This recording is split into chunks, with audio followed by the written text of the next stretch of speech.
የዛሬው ታሪክ በጣም ከባድ ከመሆኑ የተነሳ አውስትራሊያ ውስጥ እንደዚህ አይነት ፍርድ ተሰጥቶ አያውቅም። ወደ ታሪኩ ከመሄዳችን በፊት ለዚህ ቻናል አዲስ ከሆናችሁ ማኪር እባላለሁ። በዚህ ቻናል እንግዲህ ሁሉ ጊዜ አዲስ እውነተኛ ታሪኮችን እያነሳን እንወያያለን። ለዚህ ቻናል አዲስ ከሆናችሁ ይህንን ቤተሰብ መቀላቀል ሰብስክራይብ ማድረግ እንዳትረሱ። እንደዚሁም ደግሞ ሰብስክራይብ ያደረጋችሁ ቤተሰቦቼ በየጊዜው ወደ አዲስ ታሪክን ስለቅላችሁ ቶሎ እንዲደርሳችሁ የደወል ምልክቷን ማብራት እንዳትረሱ። የዛሬው ታሪክ ለልጆች አይሆንም ከ18 ዓመት በታች ሆናችሁና ሴንሲቲቭ ሆናችሁ ሰዎች እንዳታዩት በውስጡ ግድያ፣ ክራይም፣ ወንጀሎች ብዙ አሰቃቂ ታሪኮች ይዟል ማለት ነው። ይሄ እውነተኛ ታሪክ በአውስትራሊያ ታሪክ ውስጥ እጅግ አሰቃቂ የሚባለው ታሪክ ነው። ምን እየጠበቅን ነው? ወደ ታሪኩ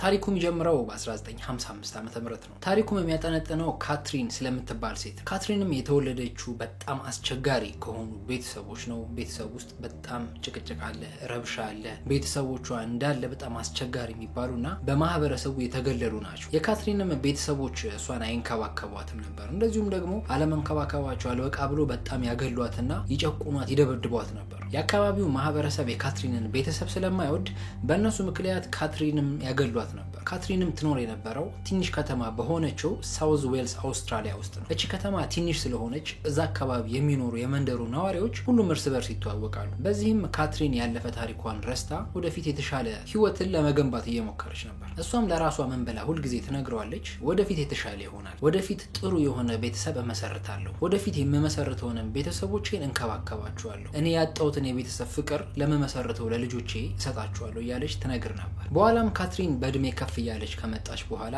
ከብዙ ወንዶች ጋር ዴት ማድረግ ትጀምራለች። ከብዙ ሰውም ጋር ሪሌሽንሺፕ ውስጥ ትገባ ነበር። ግን የገባችበት ሪሌሽንሺፕ አይጸድቅም ነበር። የምታገኘውን ፓርትነሮች እንዳለ ቶክሲክ እና አቢዩዚቭ የሆኑ እሷን የሚያሰቃዩ አይነት ሰዎች ነበሩ። በዚህም ምክንያት ትለያይ ነበር። ካትሪንም በጥሩ ቤተሰብ ውስጥ ስላላደገች ጥሩ ሰው ምን አይነት እንደሆነ አታውቅም ነበር። ምን አይነት ነው ጥሩ ፓርትነር፣ ምን አይነት ሰው ነው ለኔ የሚሆነው የሚለውን አታውቅም ነበር። ያገኘችው ሰው ጋር ዴት ታደርግ ነበር። በኋላም ከዛ ሰው ጋር አትጣጣምም፣ መልሳ ትፋታለች። በኋላም በ1995 ዓመተ ምህረት ላይ ካትሪን የ40 ዓመት ሴት ስትሆን አንድ በጣም የምትወደ ሰው ታገኛለች። ያ የወደደችውም ሰው መልሶ ይወዳታል። ይሄ የሚያገኘችው ሰው ጆን ይባላል። ይሄ ሰውዬ ታዲያ እስካሁን ካገኘቻቸው ወንዶች ለሷ ልዩ ሆነላት። ሰውዬውን በጣም ጥሩ ሰው ሆነላት።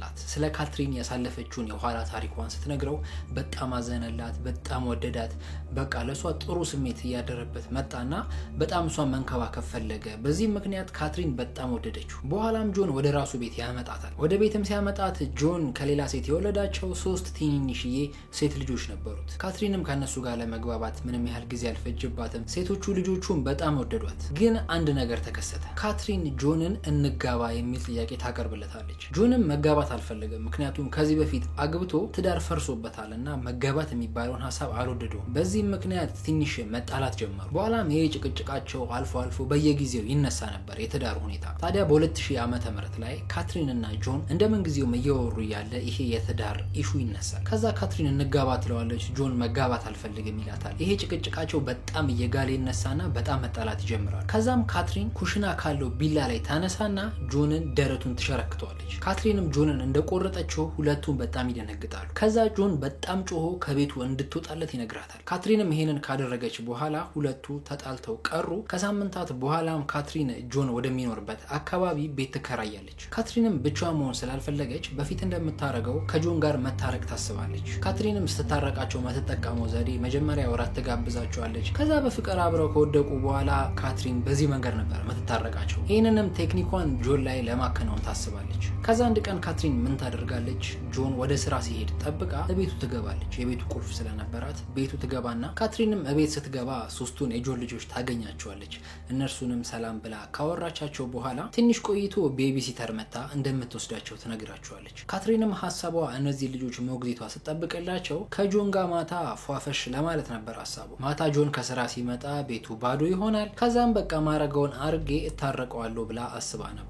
ከዛ ልጆቹን ለሞግዚቷ ሰጣ ከሄዱ በኋላ እሷም ለመዘነጥና ለመኳኳል ፏ ብላ ለመታየት ለጆን ከቤት ትወጣለች። በኋላም ጆን ከስራ አምሽቶ ሲመጣ ቤት ሲገባ ልጆቹ የሉ። ከዛም በኋላ ላይ ካትሪን የጻፈችለትን ደብዳቤ ያገኛል። ደብዳቤውንም አንስቶ ሲያነብ ካትሪን ልጆቹ ለሞግዚት እንደሰጠ ሰጠችና በኋላም ለብቻቸው ሆኖ ፈታ ማለት እንደፈለገች ለጆን ትነግረዋለች። ግን ጆን በዚህ ደስተኛ አልነበረም። ጆንም ባረገችው ነገር በጣም ተናደደ። ተጣልተው ስለነበረ እንዴት ሳትነግረኝ እቤት ትመጣለች? እሱ ብቻ ሳይበቃ ደግሞ እንዴት ልጆቼን ያለኔ ፈቃድ ለሰው ትሰጣለች ብሎ በጣም ተናደደ። ከዛም ጆን ከፍሪጅ ውስጥ ቢራ አውጥቶ ቁጭ ብሎ ሶፋ ላይ የጠጣ ካትሪን እስክትመጣ መጠበቅ ጀመረ። ከዛ በነጋታው ጠዋት ላይ ጆን ስራ መግባት ነበረበት፣ ግን ከስራ ቀረ። ጆን የሚሰራበት ድርጅትም ተአምር ቢፈጠር ጆን ከስራ እንደማይቀር ስለሚያውቁ እዛ የሚሰራውን አንዱ ልጅ ሂድና እስቲ ቤቱ ቼክ አድርገው ለምንድን ነው የቀረው ብለው ጆን ቤት ላኩት። በኋላም ይሄ ሰውዬ መጥቶ ጆን ቤት ማንኳኳት ጀመረ፣ ግን ማንም ምላሽ የሚሰጥ ሰው አልነበረም። ትንሽ ቆይቶም ደግሞ በኃይል አንኳኳ፣ ግን አሁንም ማንም የሚከፍት ሰው አልነበረም። ከዛ ሰውዬው ሊሄድ ሲመለከት በሩ ላይ የደም ምልክት ያያል። ከዛም ይሄ ሰራተኛ አሁንም ደንግጦ ምንድነው ይሄ ነገር ብሎ መልሶ በኃይል ያንኳኳል። አሁንም ግን ማንም የሚከፍት ሰው አልነበረም። በኋላም ይሄ ሰውዬ ተመልሶ መኪና ውስጥ ገብቶ ወደ ቢሮ ይሄድና ያየውን ነገር እንዳለ ለአለቆቹ ይነግራቸዋል። በኋላም አለቆቹ ይሄንን ነገር ለፖሊስ ማሳወቅ አለብን ብለው ለፖሊስ ይደውላል። ፖሊሶችም ወዲያው እዛ እንደደረሱ የጆን መኪና ውጪ ቆሟል። ከዛ ወደ ጆን በረጋ ሄደው ማንኳኳት ይጀምራሉ፣ ግን ማንም ምላሽ የሚሰጥ አልነበረም። በኋላም ፖሊሶቹ የፊት ለፊቱ በር አልከፈት ሲላቸው በቤቱ ዙሪያ እየዞሩ በመስኮት መመልከት ይጀምራሉ። በቤቱም እየዞሩ መሬት ላይ ምን ይመለከታሉ? በመስኮት የተወረወረ የተደፋ ሳህን መሬት ላይ ወድቆ ያገኛሉ። ፖሊሶቹም ሲያዩት ግራ ገባቸው። ምግብ በመስኮት ማን ሊወረውርና ሊደፋ ይችላል ብለው ሲመለከቱ ምንም ምላሽ ያጣሉ። በኋላም ፖሊሶቹ በመስኮት ወደ ቤት ውስጥ ሲመለከቱ ማንም ሰው የለም።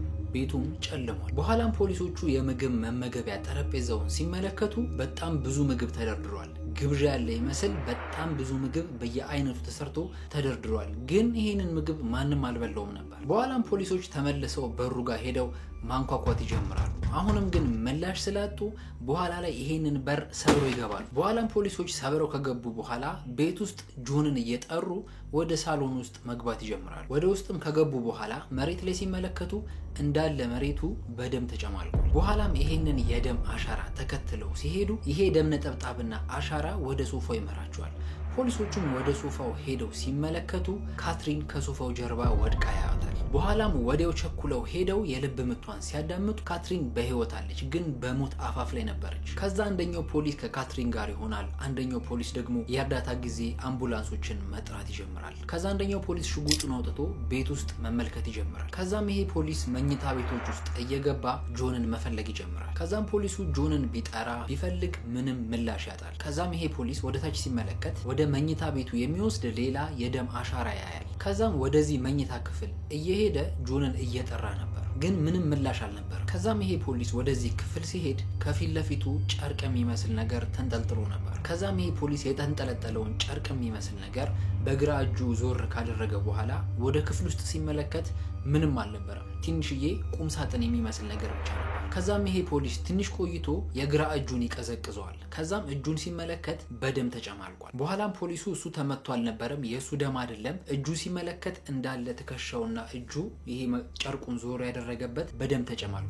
በኋላም ይሄ ፖሊስ በጣም ደንግጦ ወደ ኋላ ሸሸ። ሲመለከት ዞር ያደረገው በእጁ ጨርቅ አልነበር። እነዚህ ፖሊሶች ከመምጣታቸው በፊት ማታ ላይ ጆን ሶፋ ላይ ቁጭ ብሎ ቢራ እየጠጣ ካትሪን እስክትመጣ እየጠበቃት ነበር። ልክ 11 ሰዓትም ሲሆን ጆን እንቅልፉ መጥቶ ይተኛል። በጠዋት መነሳት ስላለበት ካትሪንን መጠበቅ አልቻለም፣ ትቷት ይተኛል። ከአንድ ሰዓትም በኋላ ካትሪን ወደ ቤት ትመጣለች። ጆን ወዳለበት መኝታ ቤትም ገብታ ቃን የገዛችውንም የሚያማልል ልብስ ጥቁር ሊንገር ለብሳ አልጋው ላይ ትወጣለች። ጆንም በጣም ቢናደድባትም በኋላ ምን ያስባል፣ በቃ ንዴቴን በኋላ ልተወውና አሁን ላይ ግን ያው ኢንጆይ ላድርግ ብሎ አብረው ኢንጆይ ያደርጋሉ ማታውን። ከዛ ይተኛሉ ማለት ነው። ከዛም ከእኩለ ሌሊት በኋላ ካትሪን ከእንቅልፏ ትነሳለች። ጆንንም ስትመለከተው እሱ ጭልጥ ያለ እንቅልፍ ውስጥ ነው። ከዛም በኋላ ካትሪን ላይ በጣም የሚያናድድ ስሜት ተሰማት። ጆንን ስትመለከተው በጣም አስጠላት። በኋላም ካትሪን ምን ብላ ታስባለች? ጆን እየተጠቀመብኝ ነው፣ እኔን ማግባት አይፈልግም፣ ግን ከኔ ጋር መተኛትና ከኔ ጋር መሆን ይፈልጋል። እንዴት እንደዚህ ያደርጋል? ይሄ ሰውዬ እየተጠቀመብኝ ነው ብላ ታስባለች። በኋላም ካትሪን በጣም ትናደዳለች።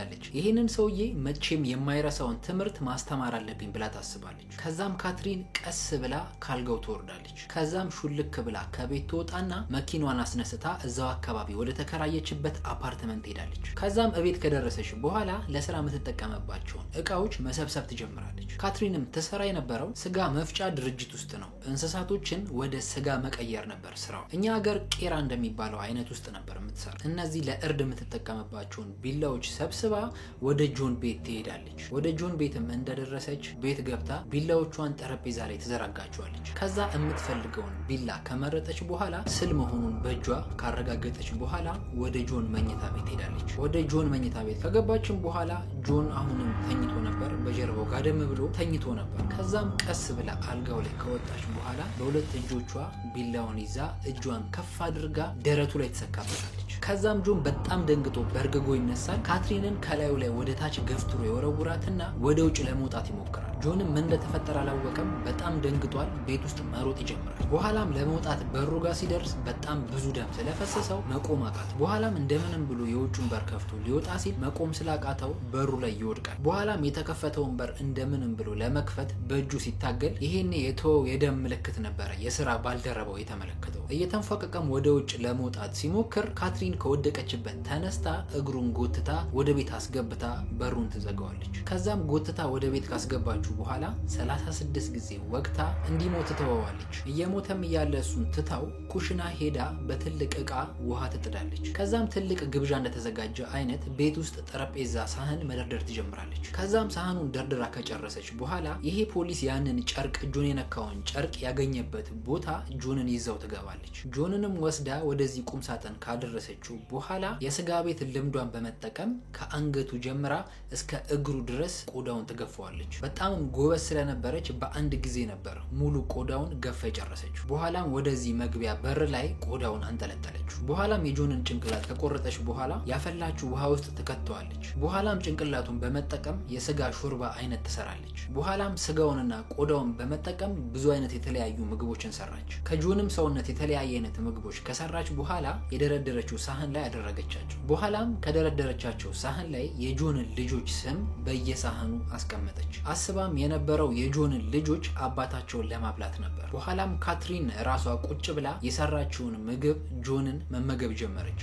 በኋላም ላይ በጣም ስላሳመማት መስኮቱን ከፍታ ይሄንን ምግብ ወደ ውጭ ወረወረችው። በኋላም ቁጭ ብላ ያደረገችውን ነገር ስትመለከት በኋላ ከሚመጣብኝ ጣጣ ራሴን ባጠፋ ይሻላል ብላ ታስባለች። ሽንት ቤት ስትገባ የእንቅልፍ መድኃኒት ታገኝና ሁሉንም ትወስደዋለች። በኋላም ኦቨርዶዝ የሆነባትና ራሷን ስታ ትወድቃለች። በኋላም ፖሊሶቹ ከመጡ በኋላ ድንገተኛ ነፍስ አድኖች ደርሰው ህይወቷን ያድኑታል። ሆስፒታል ውስጥ ካገገመች ራሷን ካወቀች በኋላ ጆንን በመግደል ተከሳ እስር ቤት ትገባለች። የተፈረደባት የእድሜ ልክ ጽኑ እስራት ነበር። ነገር ግን ዳኛው ምን ይነግራቸዋል? መቼም ቢሆን ከእስር ቤት እንዳትፈታ የሚል ማህተብ ፋይሏ ላይ እንዲመቱበት ትዕዛዝ ይሰጣል። በዚህ ምክንያት ምንም ቢሆን መንግስት ቢቀየርም ምንም ቢሆን ይግባኝን መጠየቅ አትችልም። ይሄም በአውስትራሊያ ታሪክ ውስጥ ለየት ያለው ፍርድ ነበር። እሷም እስካሁን እንግዲህ በህይወት አለች። እኔም አንዳንድ ታሪኮችን ሳይ ወንዶች ጨካኝ ናቸው እል ነበር።